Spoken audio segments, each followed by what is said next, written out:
Now, let us understand the surfaces. Interosseous, sharp, you can feel it very easily. Posterior aspect of posterior surface, and this is your anterior border. Sorry. So, in between the interosseous and anterior border, you have the anterior surface from where you have the origin of the tendon of the flexor digitorum profundus. Now, let's talk about in between the interosseous and the anterior, the medial surface. Origin of the flexor digitorum profundus again, pronator quadratus, nutrient foramen. In between the posterior and the interosseous border, and there is something in between the anterior and posterior border. ঠিক আছে, anterior surface, posterior surface is in between the posterior and the interosseous border, and the medial surface is in between the anterior and the interosseous border. In this medial surface only we have the origin of the FDP muscle, that is your flexor digitorum profundus, in the pronator quadratus and the nutrient foramen. In between the posterior and interosseous border you have the posterior surface. Let's come to the lower part. Not much of a details required. The styloid process in this medial end forming the inferior radioulnar joint, and in the styloid process there will be the origin of this muscle known as the extensor carpi ulnaris muscle. So just get yourself oriented with the superficial, the deep flexor muscle of your upper limb, and the extensor, superficial, deep extensors. Ebong in this posterior surface you will have the origin of the erector pollicis longus, extensor group of muscle, that is your extensor indicis muscle. Indicis money, it is going to your finger, that is your index finger, right? Indicis. The word pollicis means thumb. The word minimi means little finger. Okay? So just get yourself oriented with these. Lower part done, the shaft done, the upper end done. So all the attachment, anatomical position, side determination for the ulna along with the features are done. Ossification টা বলে দিই, ossification হচ্ছে the primary center will appear at the 8th week of the intrauterine life. Upper end will begin its ossification by 6th year, will end by 20. The lower end by 9 years it will begin, and by 18 years it will complete. তাহলে 8th week of intrauterine life primary centers of ossification. Upper end 620, that is 6 year শুরু হবে, 20 year it will get completely ossified, and in the lower end it will begin from the 9th year of the life and will get completely ossified by the 18th year of the life. Let's discuss the clinical part.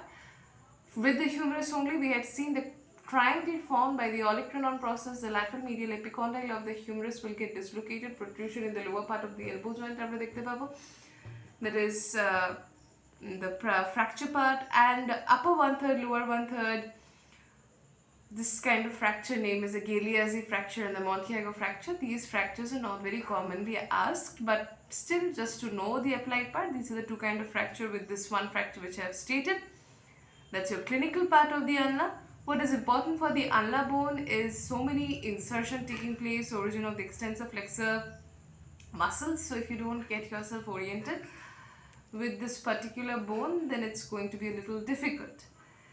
And the upper part shows this specularity, hook-like structure, and actually ulna is inverted, as in, like it should have been like this, but it is like this.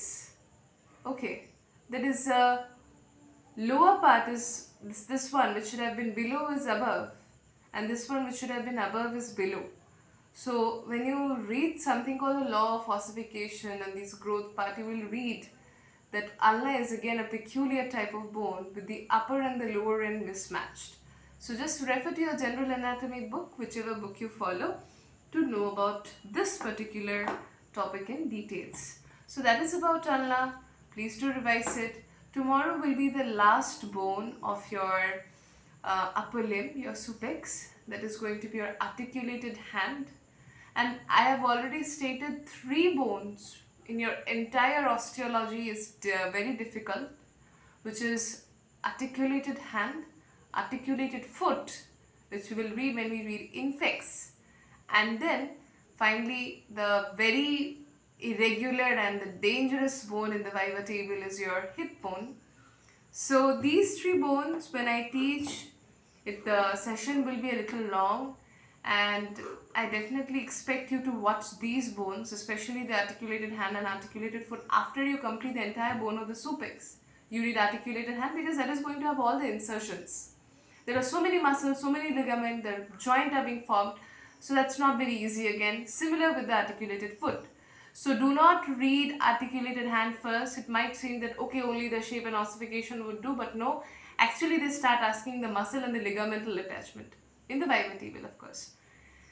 And hip bone, when I take up, that will be two separate videos.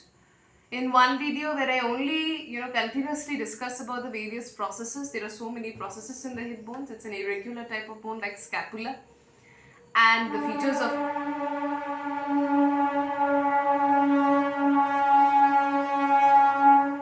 okay, and the features of the bones. There will be one video for that.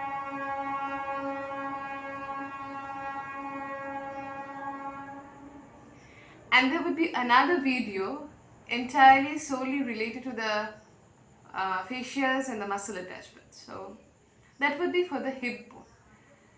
So we are going to finish all the bones. So read these bones which I am saying, the clavicle humerus and the scapula together, then humerus radius ulna together, then make a session where you read all the bones together, and then finally read the articulated hand, keep a session for all the bones revision. In this way you never forget any origin insertions, and you do not remember origin and insertion separately. So at least 6 sessions with your bones. I'm not saying that switch off your gross anatomy part and completely devote your time to osteology. Do it in your free days, Sundays, you're free watching a movie. Just go and watch your osteology videos in the form of movies. I know it sounds very irritating, but that is how you should read. So I would wind up the video. Let's see the articulated hand tomorrow. Looks beautiful with so many different kind of bone with fine origin insertions. Let's read that tomorrow and wind up the playlist for superior extremity. Thank you.